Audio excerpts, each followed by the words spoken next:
Once adored by millions, some of the world's most famous faces have traded in luxury and fame for concrete walls and prison jumpsuits. From A-list celebrities to internet sensations, 2025 has become the year where scandals, crimes, and shocking truths finally caught up to the untouchable. These are the real-life stories of stars who now live behind bars, forgotten, disgraced, and serving time. Once an unstoppable force in music and fashion, Sean Diddy Combs now waits behind bars at a federal detention center in Brooklyn.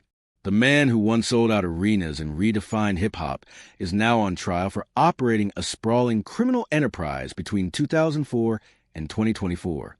Federal prosecutors accuse him of sex trafficking, racketeering, and facilitating prostitution under the guise of glitz and glamour.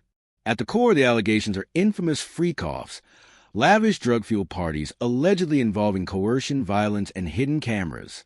Cassie Ventura, Diddy's ex-partner, delivered emotionally harrowing testimony about the years of abuse, manipulation, and forced participation in these events.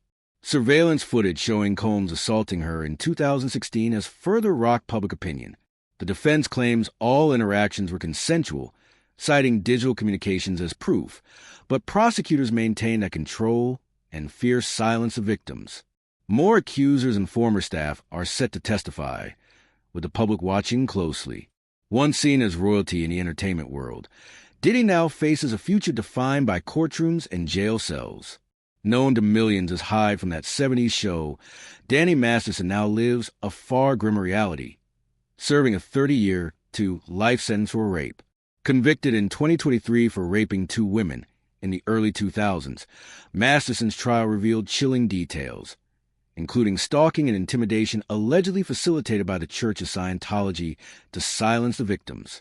One woman described waking up with no memory of the night before, only to hear Masterson laugh and admit to having sex with her while she was unconscious. Though Masterson's legal team filed an appeal in December 2024 citing judicial errors, the courts have yet to make a decision. Meanwhile, a separate civil trial looms, with 3 women accusing Masterson and the Church of Scientology of harassment. The man who once drew laughter from millions now faces a bleak path of legal battles and confinement. Elizabeth Holmes once stood as a tech visionary, the youngest self-made billionaire who promised to revolutionize medicine with her company, Theranos. But behind the image was fraud on a massive scale. Convicted in 2022, Holmes is now serving an 11-year sentence at a federal prison camp in Texas. Despite appeals and widespread media coverage, the courts upheld her conviction and ordered a $452 million restitution payment in early 2025. Holmes defrauded investors and jeopardized patients with faulty blood testing technology, an illusion propped up by bold promises and staged demonstrations. Even from prison, rumors swirl about her influence in her partner's startup, though the company denies her involvement. Once celebrated as a female tech icon, Holmes now symbolizes ambition gone unchecked and the human cost of deception. Chris Wu, once a global star and member of the K-pop group EXO, now spent his days in a Beijing prison serving a 13-year sentence for rape and organizing group sexual assaults. In 2023, China's courts denied his appeal, sealing his conviction and confirming his eventual deportation to Canada. Prison life for Wu is a dramatic contrast to his former lifestyle. He now works at a sewing station, lives under strict routines, and participates in state-run cultural activities. Despite his good behavior, Wu has refused to admit guilt, disqualifying him from any sentence reduction. Once adored by fans across the globe, Wu's name has been scrubbed from platforms and his legacy obliterated. His case serves as a warning. No amount of fame can shield one from justice. R. Kelly, once one of the most influential voices in R&B, now sits in prison in North Carolina, serving a 31-year sentence for a laundry list of crimes, including child pornography, racketeering, and sex trafficking. Convicted in 2 major trials, he faces ongoing appeals, though none have overturned his sentences so far. Prosecutors exposed a network that enabled Kelly to exploit underage girls, controlling their every move under the guise of mentorship and opportunity. 6 survivors are now pursuing an additional civil suit against him and his former record label, seeking nearly $10 million in restitution. His music, once ubiquitous, is now unwelcome. From sold-out shows to isolation in a cell, Kelly's fall is both catastrophic and cautionary. Harvey Weinstein was once a kingmaker in the film industry. Today, he shuffles between courtrooms and prison facilities, frail and convicted of rape. Serving a 16-year sentence in California, Weinstein is simultaneously undergoing retrial in New York after his 2020 conviction was overturned due to procedural errors. New accusations emerged during the 2025 retrial, with 3 additional women testifying about sexual assaults spanning decades. One woman recounted Weinstein pressuring her into silence with an NDA and threats. At 73, Weinstein is battling leukemia and remains a symbol of Hollywood's darkest era. His conviction marks one of the most visible victories for the #MeToo movement, and a powerful message that no figure is beyond accountability. Suge Knight, the legendary figure behind Death Row Records, now serves a 28-year sentence for voluntary manslaughter following the 2015 death of Terry Carter. The incident, caught on video, showed Knight running over 2 men with his truck outside a film set. Though he claimed self-defense, Knight ultimately accepted a plea deal in 2018. In 2025, his appeal was denied, and he agreed to pay $1.5 million to Carter's family in a civil settlement. Now, for within the prison walls of R.J. Donovan Correctional Facility, Knight runs a podcast, Collect Call, sharing unfiltered stories of violence, power, and betrayal. Once feared and admired, Knight's legacy is now shaped by his crimes and confinement. Shannon Richardson, once a bit part actor on The Walking Dead, is now serving 18 years for attempted bioterrorism. In 2013, she mailed letters laced with ricin to then-President Barack Obama and other public figures, trying to frame her estranged husband. She used his personal information to cover her tracks, but the FBI quickly saw through the deception. Arrested while pregnant, Richardson gave birth in custody and has remained incarcerated ever since. In 2025, she filed for early release under new sentencing guidelines, but prosecutors are resisting, citing the severity and calculated nature of her actions. Until a decision is made, she remains confined and largely forgotten. Skylar Preciosa de Leon, formerly known as John Jacobson Jr., once had a fleeting childhood role on Mighty Morphin Power Rangers. Today, she sits on California's death row for one of the state's most disturbing crimes. In 2004, under the pretense of buying a yacht, De Leon and accomplices murdered Tom and Jackie Hawks by tying them to an anchor and throwing them into the Pacific. The motive? Funding her gender transition and living a lavish life. Convicted in 2009 and sentenced to death, De Leon underwent gender-affirming surgery in 2023 while in custody. Due to California's death penalty moratorium, there is no set execution date, and she remains imprisoned at San Quentin. From a childhood role to a chilling real-life horror, De Leon's tale is a descent into darkness and desperation. Once adored, these celebrities are now imprisoned not just by walls, but by their actions. Their stories reflect a chilling truth. Fame does not excuse crime, and the justice system, though often slow, can reach even the most insulated individuals. As 2025 unfolds, their trials, both legal and personal, continue in and out of courtrooms. They once made headlines for music, acting, and innovation. Now, their names are synonymous with scandal, betrayal, and ruin. Some may appeal, some may fade into obscurity, but all have one thing in common. They now live behind the bars. The downfall of these celebrities isn't just a string of isolated stories. It's a collective reckoning with power, accountability, and how society views fame.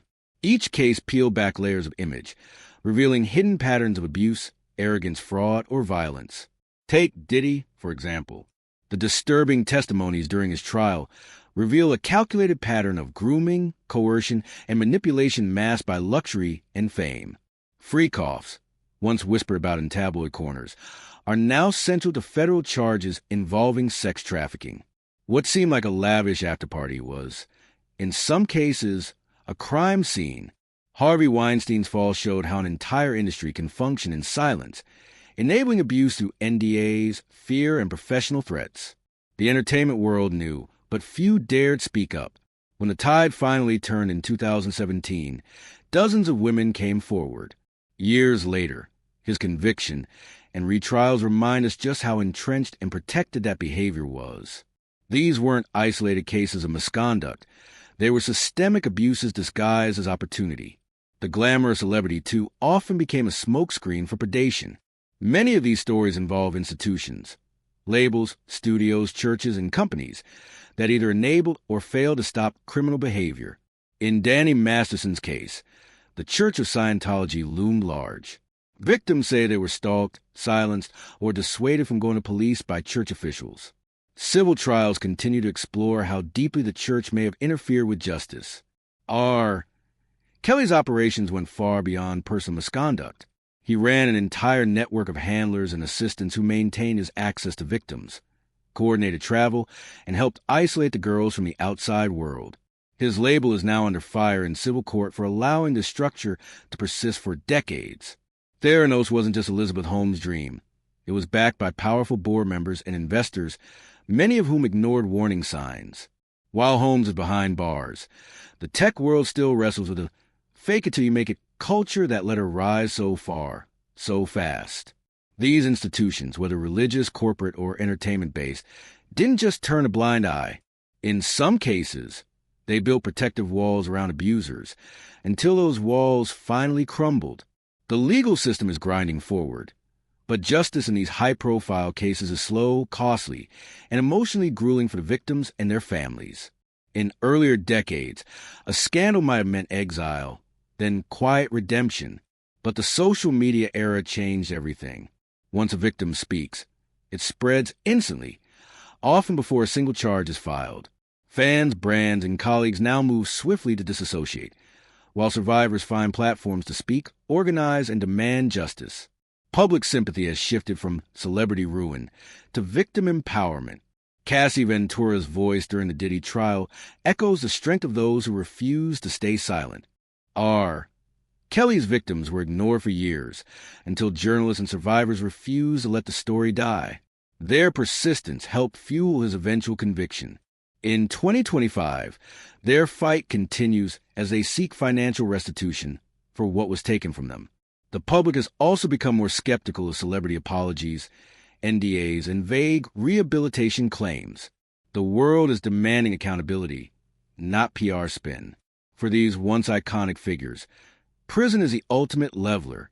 The man who wore designer suits now wears state-issue clothes. The woman who led billion-dollar ventures now teaches French at a prison camp. The pop idol who once ruled stages now assembles garments in silence. Behind bars, fame means nothing. Chris Wu spends his days under tight schedules, unable to even apply for parole, without an admission of guilt. Elizabeth Holmes, though in a lower security facility, is restricted from most contact with the outside world. Diddy's once constant entourage is gone, replaced by attorneys and a defense strategy. Suge Knight may still have a voice via podcast, but his power is limited to collect-call interviews and secondhand media snippets. Some have adapted. Holmes reportedly tries to mentor others. Masterson has remained mostly reclusive, and Knight leans into notoriety. But all live under constant surveillance, limited freedom, and the knowledge that their best days are likely behind them. The cost of these downfalls ripples far beyond prison walls. The damage done, especially to victims, is irreversible, but the cultural cleansing they sparked may prevent similar cases in the future. The road to accountability was long. In many cases, it took years, even decades, for victims to be heard. That delay speaks to how society often protects the powerful until their fall becomes unavoidable. But 2025 stands as a stark chapter in history, a mass unmasking. These were not petty mistakes or personal tragedies. These were crimes that harmed, deceived, and, in some cases, destroyed lives. Is justice ever truly enough? That depends on who you ask. Survivors often say that prison is only part of the reckoning, that healing takes far longer. For the public, justice brings closure, but also a painful reckoning with who we chose to celebrate. These are not cautionary tales in the traditional sense. They're not about one wrong decision or a fall from grace. They're about long patterns of abusive behavior finally catching up, about accountability long overdue. From Diddy's ongoing trial to Skylar De Leon's chilling case, each story chips away at the illusion of invincibility that surrounds celebrities. The spotlight is no longer protection, it's exposure. For every award they won, every record they broke, or every audience they wowed, none of it erases what they did in the dark. The world once watched them rise. Now it watches them rot. The question that lingers after the court dates and the headlines is this: can these fallen figures ever truly be rehabilitated? Is there a future beyond incarceration for people whose names are now synonymous with betrayal, violence, and deceit? For many of the individuals discussed, redemption seems unlikely. Not because people can't change, but because the scale and severity of their crimes have burned too many bridges. Public forgiveness, especially in the digital age, is not easily given. In a culture that archives and revisits every mistake, the door to redemption is narrow and sometimes locked forever. That said, some have tried to shift their narratives from within prison. Suge Knight's podcast attempts to reframe his story, offering personal insights on the hip-hop world and his own choices. Holmes, behind bars, is reportedly mentoring other inmates in business and communication. These efforts may humanize them in small ways, but they don't undo what was done. True rehabilitation, in its purest form, isn't about image repair. It's about accountability, growth, and often silence, the kind that doesn't beg for sympathy, but accepts consequence. Whether these individuals will ever reach that point remains unclear. Legacy is a fragile thing. One scandal, one conviction, and decades of fame can vanish almost overnight. Diddy, Weinstein are Kelly, once seen as geniuses in their fields, now evoke disgust more than admiration. Music, films, and innovations they helped create may still exist, but they live in the shadow of who these people became. Some fans separate the art from the artist. Others can't bear to hear a song or see a film without thinking of the crimes behind it. For future generations, these names may not carry the weight they once did. They'll be studied not for their achievements, but for the cautionary lessons they represent.